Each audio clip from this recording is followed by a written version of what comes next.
In this tutorial, I'll walk you through the K-Myo, providing an overview of its features including the second channel, electrode application, usage, and its diverse applications. The K-Myo is a surface electromyography or EMG sensor, designed to capture the electrical activity of our muscles. For this purpose, we have a primary channel located at the back, where we can affix the electrodes.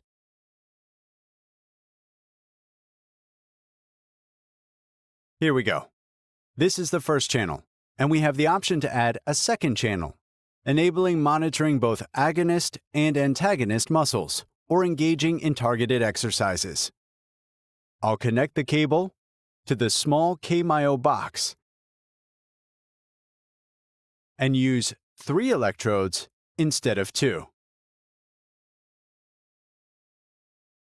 I'll place them on the red and white colors for measurement, and the black, which will be affixed to the bony landmark, to enhance the signal. When placing electrodes on the device, the distance between the electrodes is predetermined.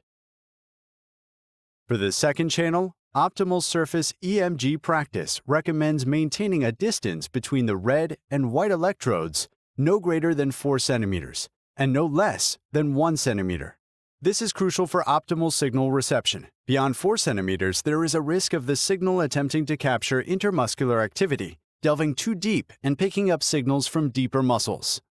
Conversely, if the electrodes are too close, the signal may not descend far enough to detect the muscle's electrical activity. With our K-Myo, we can conduct assessments and simultaneously integrate training exercises, as demonstrated in a tutorial focusing on quadriceps training post-recovery, especially after ligamentoplasty for quadriceps reactivation.